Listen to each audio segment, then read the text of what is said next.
लालची बहू की कहानी।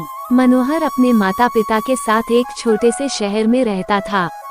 वो एक कंपनी में काम करता था, जिसके पैसे से वह अपना खर्चा और अपने परिवार का खर्चा चलाता था। कुछ वर्ष बाद मनोहर की शादी हो जाती है। उसकी पत्नी का नाम रिया था। रिया एक बहुत ही लालची किस्म की औरत थी। रिया को जब भी पैसे मिलते थे तो वह तरह तरह के कपड़े और गहने खरीद लेती थी। वह जब भी किसी समारोह में जाती थी तो हमेशा नए नए कपड़े और गहने पहनकर जाना चाहती थी। जब उसके पास नए कपड़े और नए गहने नहीं रहते थे, तब वह अपने पति मनोहर से जिद करके खरीदवा लेती थी। उसकी लालच से उसका पति भी तंग आ गया था। मनोहर रिया को हमेशा समझाया करता था कि हमारी कमाई उतनी नहीं है कि मैं तुमको हर समारोह में जाने के लिए अलग अलग तरह के कपड़े और गहने खरीद कर लाया करूं। मगर रिया उनकी बातों को मानने के लिए तैयार ही नहीं होती थी। एक दिन जब रिया किसी समारोह में गई थी, तब उसकी एक सहेली मनीषा उसके घर पर आई। मनीषा ने रिया की सास से उसके बारे में पूछा।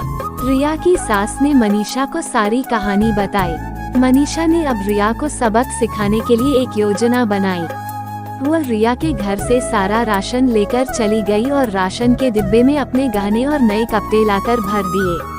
जब रिया समारोह से वापस आई तब वह किचन के डिब्बों में गहने देखकर बहुत खुश हुई।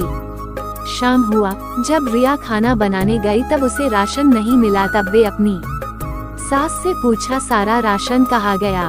उसकी सास ने जवाब दिया, मैंने सारा राशन और घर का सारा सामान बेचकर तुम्हारे लिए गहने और कपड़े खरीद लिया है। तुम बदल बदल कर हर दिन नया पहनो। रिया बोली, मगर खाने के बिना मैं गहनों और कपड़ों को क्या करूंगी?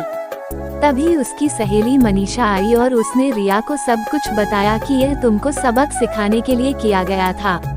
अब रिया को समझ में आ गया, जीवन जीने के लिए सबसे ज्यादा जरूरी भोजन होता है, ना कि बदल बदल के गहने और कपड़े पहनना। रिया अब अपने पति के कमाई के अनुसार ही सारा काम करती थी और वो खुशी खुशी रहने लगी। आपको मेरा यह वीडियो कैसा लगा कमेंट करके जरूर बताएं और अच्छा लगा हो तो लाइक और सब्सक्राइब जरूर कर दें। धन्यवाद।